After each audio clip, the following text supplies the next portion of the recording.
What's going on, you guys? So check it right. I've got a few topics I just want to speak on, and the first relates to Priddy Ugly working on the finishing touches for the deluxe version of Dust. Now, I'm sure this might come as a surprise since Priddy did allude to retirement, but that's clearly not the case since we can look forward to more music from him. Now, it looks like Priddy has a bunch of songs to choose from for the deluxe, but the final version might only contain 5 additional songs, with features from Casper, Nasty, Westside Boogie, Stogie T, and Touchline. So definitely some star-studded artists, but I expect nothing less.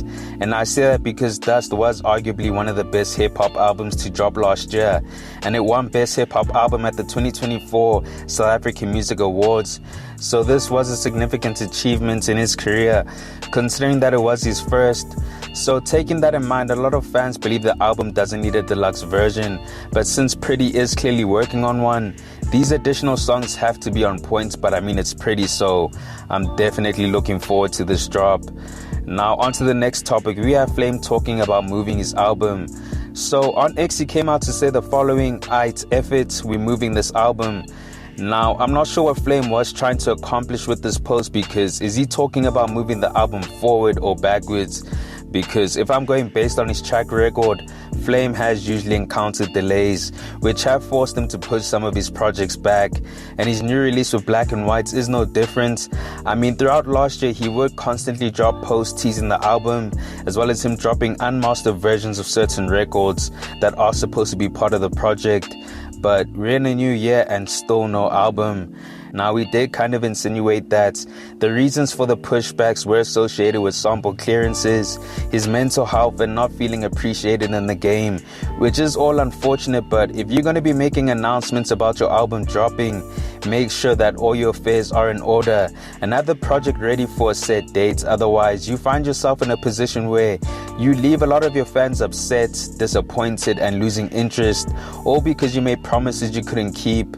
So hopefully he's in a better mind state and he's managed to clear whatever samples he's used, because a lot of fans are still anticipating the album.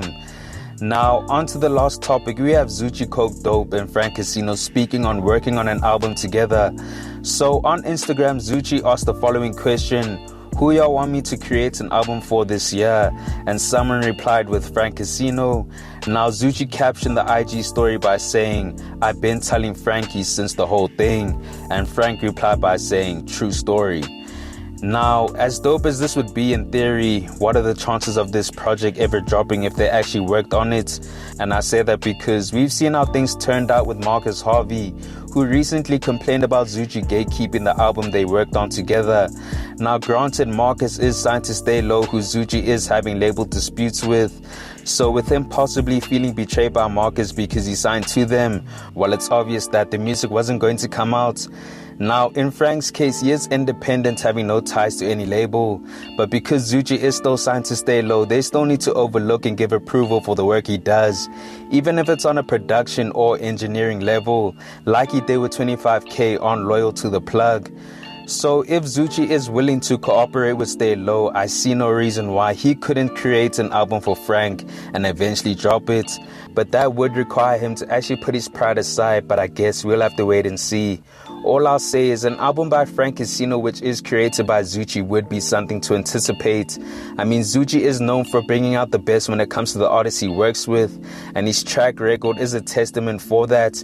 And with Frank sounding hard, aggressive, and menacing on Zoocci's production, while honestly it feels like that would be a match made in heaven, but that's just my opinion. But you guys, let me know your thoughts on this. What did you make of all the topics we discussed? Comment down below. Anyways, guys, thanks for tuning in, and I hope you enjoyed. Please make sure to hit that like button if you found the content dope, and hit the subscribe button if you haven't already. It's on to the next one. Peace.